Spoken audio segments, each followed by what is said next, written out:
mi smo do sada toliko ove godine plasirali u crnogorsku ekonomiju blizu 200 miliona eura. Kada je u pitanju period od pandemije, od početka marta pa do sad, ukupno smo plasirali preko 650 projekata u iznosu od blizu 140 miliona eura.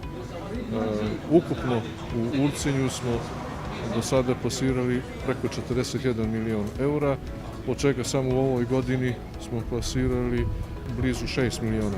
Se govori o tome da je značajna ekspanzija rasta kreditne podrške preduzetnicima generalno u Crnoj Gori i naravno u Ulcinju i mi ćemo to nastaviti i dalje. Ono što je naš zadatak da u okviru trećeg paketa mjera vlade omogućimo svim preduzetnicima u Crnoj Gori koji su bili uspješni, da oni jednostavno ublaže negativan uticaj ukupne situacije i pandemije. Danas je u posjeti bio opštini Ulcinj, direktor investiciono-razvojnog fonda, gdje smo otvoreno razgovarali o financijskim problemima opštine Ulcinj, o nekim investicijama koje su važne za Ulcinj.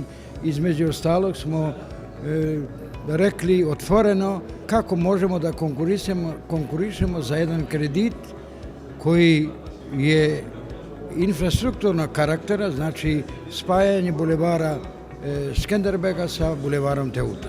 To je vrednost investicije oko 5,5 miliona eura, gdje smo ostavili da za 10 dana idemo, znači sva tri faktora, opština Ulcinj, investiciono-razvojni fond i naravno Ministarstvo financija, da nađemo modus kako bi došlo do ovog značajnog i kapitalnog investicionog programa koji bi spojio bi grad i sa Velikom Blažom. Nakon toga smo obišli par dobrih privrednika u opštini Ulcinj. To je različite djelatnosti koje su u pitanju i gdje je investicioni razvojni fond pomogao svim tim ljudima. Hrabrimo se svakim danom više i više, a moram vam reći još jednu stvar, da već imamo relativno dosta stranih turista koji nam se vraćaju i s te strane naše nekako raspoloženje svakim danom bolje i bolje. Da, naravno, jer fond je zaista pomogao u ovoj situaciji, mi smo naravno zahvalni u smislu toga da nijesmo bili sigurni, niti smo u ovom trenutku sigurni dok će ovo trajati, da će se ovo reflektovati na sljedeću godinu i tako dalje. Moramo biti obazrivi i mislim da s te strane oni su nam zaista pružili ruku i naravno zahvaljujem se na tome.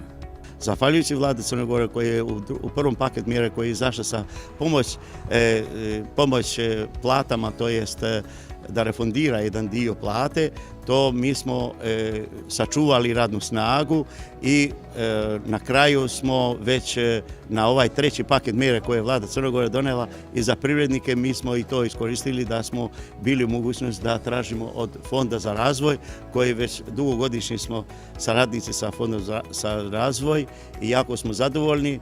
Naše primarno zanimanje je građevinski materijali, izgradnja poslovno-stambenih objekata, a od ove godine smo se i uključili u turizam. Od samog, da kažem, starta nas je investiciono-razvojni fond prepoznao kao korektnog partnera i u, da kažem, izazovnim vremenima uvijek bio dostupan za saradnju i kvalitetan dogovor.